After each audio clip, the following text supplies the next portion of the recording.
fahafahana eo amin'Andriamanitra ao. Izay izao fandarana arahanao zao amin'izao volana janoary 2024 izao.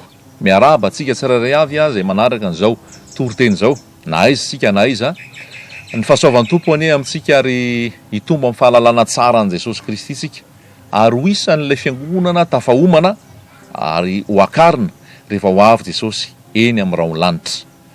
Raisika ny tenin'Andriamanitra ato amin'ny Timoty faharoa toko faharoa andininy fa 7 Timoty faharoa toko faharoa andininy fa 7 zao no voasoratra ato. Kanefa ny fanorenana mafy nataon'Andriamanitra dia miorina tsara sady manana izao tompo-kase izao. Ny tompo mahalala ny azy. Ary koa aoka ny olona rehetra izay manonona ny anaran'ny tompo hiala amin'ny ratsy. Fa ao an-trano lehibe dia tsy de fanaka volamena sy volafotsy ihany no ao, fa fanaka azo sy tany koa. Ny sasany omem-boninahitra ary ny sasany halambaraka. Ko raha misy olona manadio ny tenany ho afaka amin'ireny dia ho fanaka omem-boninahitra izy, efa no amasinina ka mahasoa ho an'ny tompo, voavoatra ho amin'ny asa tsara rehetra. Amen.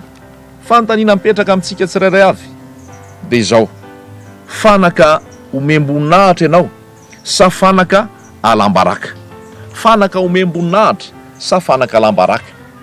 Zao vaninandro ianantsika izao dia vaninandro ao anatin'le hoe fifangaroarona.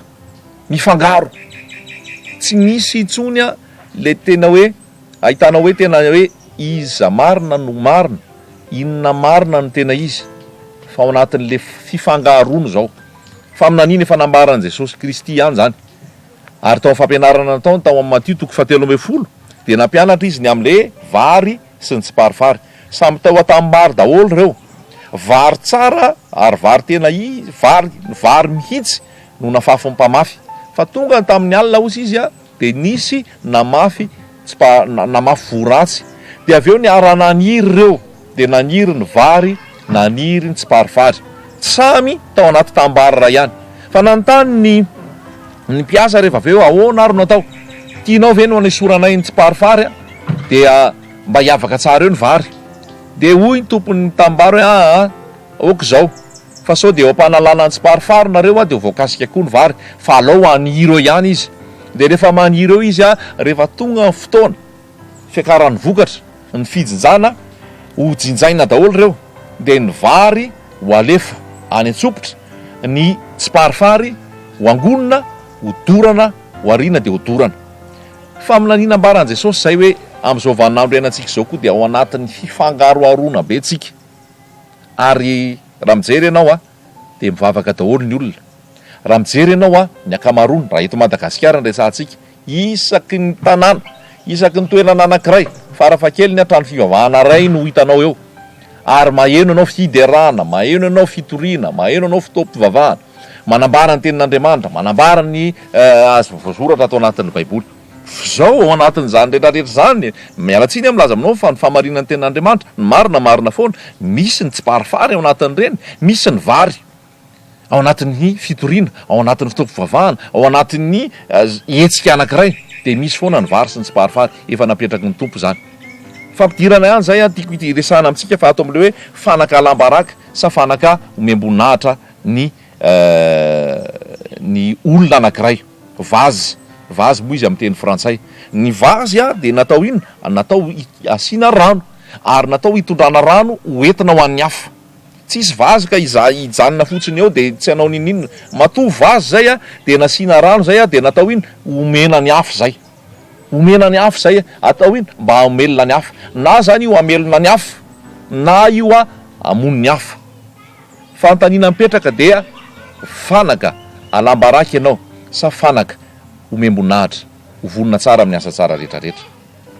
Efa nambarako tamin'ny fitoriana tany aloha tany dia zao: mety samy mihira ny olona anankiray, samy mihira filazantsara, fa samy hafa ny toe-po, samy hafa ny toe-tsaina, samy hafa ny toe-panahy. Hira ihany, no tonkira ihany fa le fanaka mitondra azy fanaka miambonahitra ve sa fanaka lambaraka. Mety samy mitendry ny olona anankiray, mitendry ho an'Andriamanitra, mitendry ho an' Jesosy, mitovy ny hira tendrena fa zao samy hafa ny toe-po, samy hafa ny toe-tsaina, samy hafa ny toe-panahy, samy hafa le vazy. Ny vazy anankiray omembonahitra, vazy anankiray anambaraka. Mety samy mandeha mitory, mety samy manao asa an'Andriamanitra, fa ny anankiray fanaka omembonahitra, ny anankiray fanaka lambaraka. Ao amin'ny trano anankiray ozy izy dia zay ny zavatra misy, tsy ary ozy izy ny teny hoe ao an-trano lehibe tsy fanaka volamena sy volafotsy ihany ny ao, tsy fanaka volamena sy volafotsy ihany ao. Raha mbola mitokolo izy dia zao fanaka volamena azy venao, fanaka volafotsy venao, sa ianao fanaka hazo sy fanaka tany. Ahoana ny afantarana zay? Ny afantarana zay hoe tany venao, hazo venao, sa volamena venao, volafotsy venao, fanaka omembonahitra venao sa fanaka lambaraka. De ny fanazavan'ny tenin'Andriamanitra azy ato de ozy izy hoe 1:20, raha misy olona manadio ny tenany ho afaka amin'ireny de inona izy? Fanaka omembonahitra izy. Ry avako malala zay mandre zao teny zao, tsy ataotao foana io asan'Andriamanitra io, tsy ataotao foana io fitoriana io, tsy ataotao foana ny miaraka amin'i Jesosy, fa Andriamanitra dia sarotiny. Andriamanitra hoy voalaza ny Hebreo any 12 dia afo mandevona. Ka aokantsika rehefa anatona an'Andriamanitra dia anatona amin'ny fanetretena, anatona amin'ny fanajana, anatona amin'ny fahamasinana tanteraka.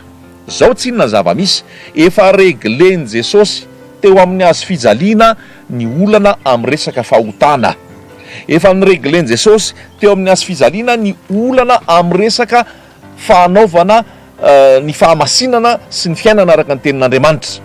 Zany hoe tsy misy fierana hoentinao eo anatrehan'Andriamanitra intsony hoe malemina ny nofo, hoe olombelona ihany, milolono lanitra tsy maintsy leny, maditany tsy maintsy tafotohany. Tsy misy fierana intsony zany ka hoe mbola miaina de mbola misy ota manandevo, mbola miaina de mbola ao anaty ota.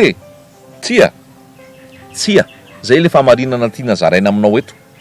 Ny fahasoavan'Andriamanitra zay nahatongavan Jesosy teto tany, atonga anao mpandresy ny nofo, mandresy ny zao tontolo zao, mandresy ny Satana, mandresy ny fahavalo, dia efa nomena anao zany.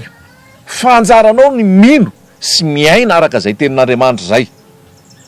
Efa impiropiro lazaintsika ny Jaona 1:12 hoe izay rehetrarehetra nandray azy de nomena hery, pouvoir, puissance, autorité ho inona? Ho tonga zanak'Andriamanitra. De raha mpifanomezantsika any amin'ny Jaona 1:7 de ozy izy hoe zay nateraka Andriamanitra no tsy mahay manota, satria ny von'Andriamanitra no mitoetra ao aminy ka tsy mahay manota izy.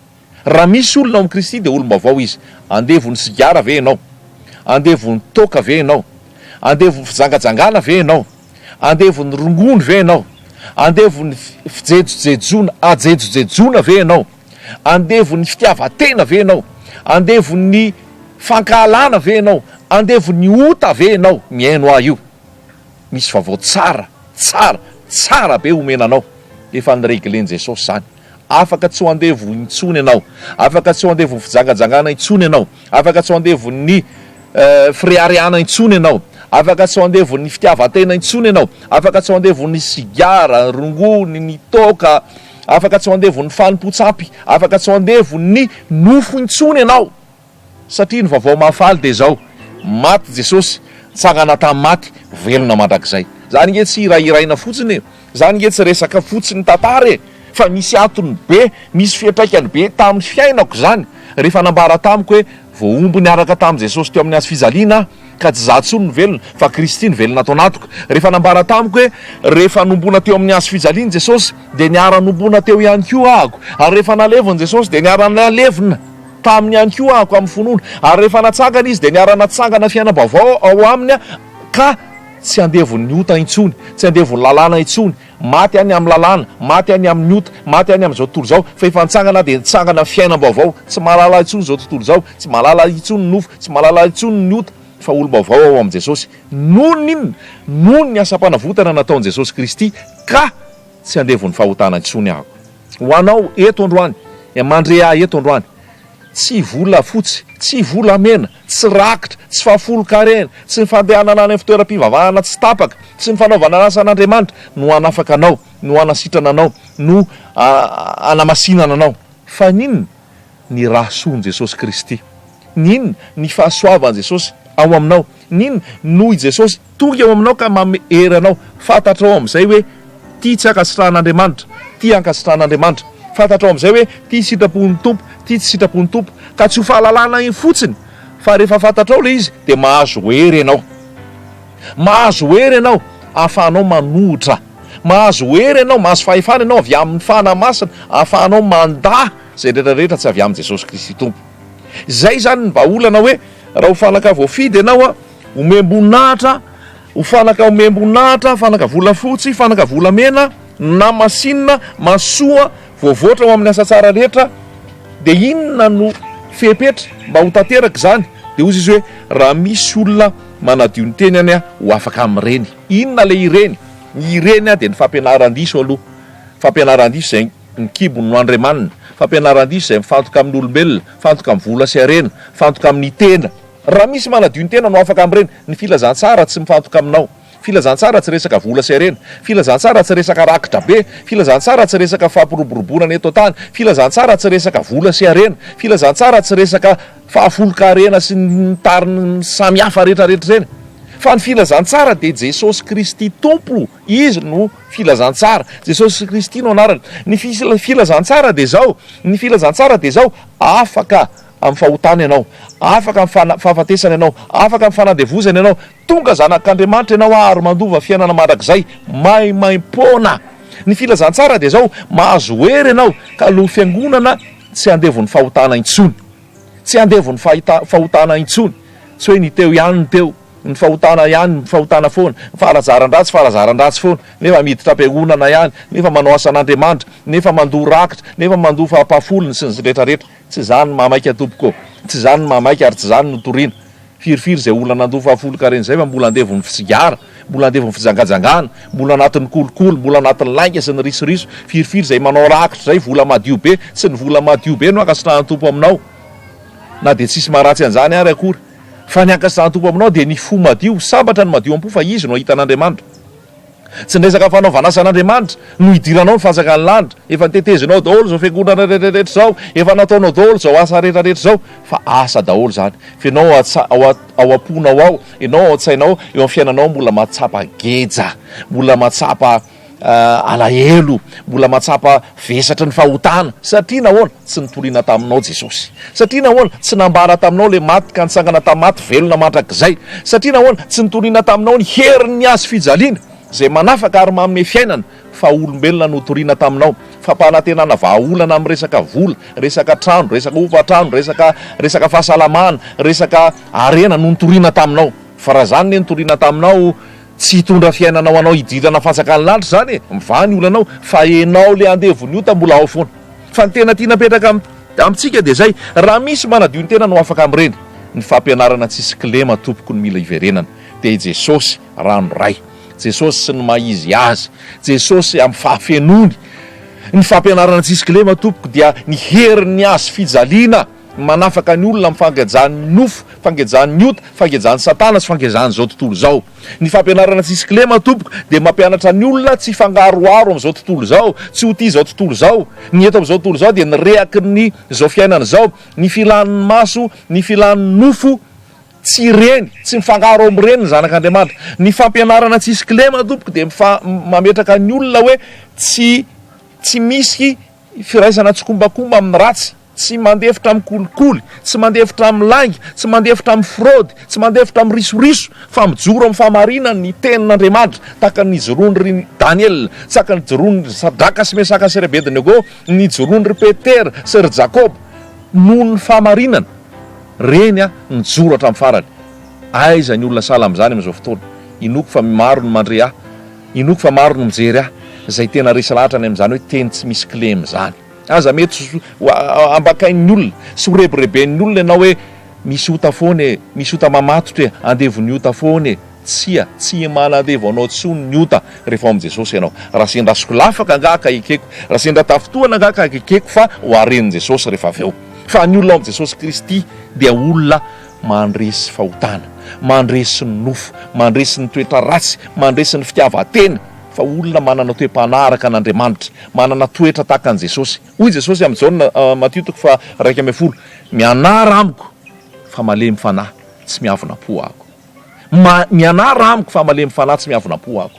Tsy hitanao naiza école biblique, institut biblique, faculté de théologie, ny fanovana toetra, ny fanovana toe-po, mahatonga anao hoe andefitra, mahatonga anao hoe malefaka, mahatonga anao hoe anetry tena, mahatonga anao hoe anam-pitiavana, mahatonga anao ho tiany fahavalo ary hivavaka ho an'ny fahavalo. Ao am' Jesosy no ahitanao an'izany. Ao am' Jesosy no ahitanao an'izany. Mety betsaka ny olona nampalahelo, nanao pa zay mampalahelo anao. Mety betsaka ny olona tsy vitanao mamela ny helony am'izao fotoana. Fa rehefa fantatrao ny famelan-kelo ka nomeny Jesosy ianao, dia ho mora aminao ny amela ny heloky ny hafa. Satria ianao koa mba meloka, ianao koa mba diso, nefa navela. Ary rehefa tsapanao fa navela ianao, navela ny helokao, dia amela ny heloky ny hafa ihany koa ianao. Ary hoy ny ten'Andriamanitra, raha tsy mamela ny heloky ny hafa ianao, dia ny ray ianao koa tsy amela ny helokao. Zava-dehibe zany tenin'Andriamanitra zany. Zany mila hoe ho fanadiovana antsika. Tsy mety raha olona maratra ny andeha anao ny tenin'anao ny asan'Andriamanitra. Tsy mety raha olona mamoy fony anao asan'Andriamanitra. Tsy mety raha olona mbola andevony fahotana ny manao asan'Andriamanitra. Tsy mety raha olona mbola ao anatin'ny fahalitonana anao asan'Andriamanitra. Fanaka-lamba raky izy raha izany, fanaka-hazo izy raha izany, fanaka-tany manga izy raha izany. Tsy mety, fa mila diovina ianao aloha manatona ny azo fijalian' Jesosy Kristy. Mety ho faty ny amin'ny maha ianao anao, mety manetry tena ohatra ny namana, général namana, boka fa tsy ny maha général no mahatonga anao ho tsara, fa général zany namana zany fa boka. Ny vahaolana ao anazy dia niletika impito tao amin'ny on'ny Jordana, zay fotsiny. Tsy nanaiky izy tamin'ny voalohany fa lasa izy nandeha, tsisy rano nga ozy izy any amin'ny toerana misy anay ihany. Fa avy eo izy nanaiky any ary dia nanetry tena izy, arakaraky ny roboan'ny rano ny hafarany lasa ohatran'ny ody jazakely ny odiny. Fanetretena no ampianarina anao, fanetretena no ampianarina anao, ary fanetretena tahaka ny an' Jesosy. Lasa nadio izy. Tahaka an'izany koa tsika tsirairay avy manetry tena, miala amin'izany hoe fréariana, miala amin'izany hoe foebebona. Ny fahatsarana dia ho an' Jesosy, ny voninahitra dia ho an' Jesosy, ny laza dia ho an' Jesosy, ny oby sy ny aleloy sy ny fisaorana dia ho an' Jesosy. Fa isika dia mpanompo tsy mahasoa, isika dia ataoko hoe zay tokony natao ihany natao. Fa mila zay hoe olona voadio, olona no amarinina, olona no amasinina, olona tsy ao anatin'ny fahatafotohinana, olona mahamela heloka, olona tsy ao anatin'ny lolo-po no afaka andeha anao asan'Andriamanitra. Fa raha mbola izany ny ao anatinao, mievera tena aloha.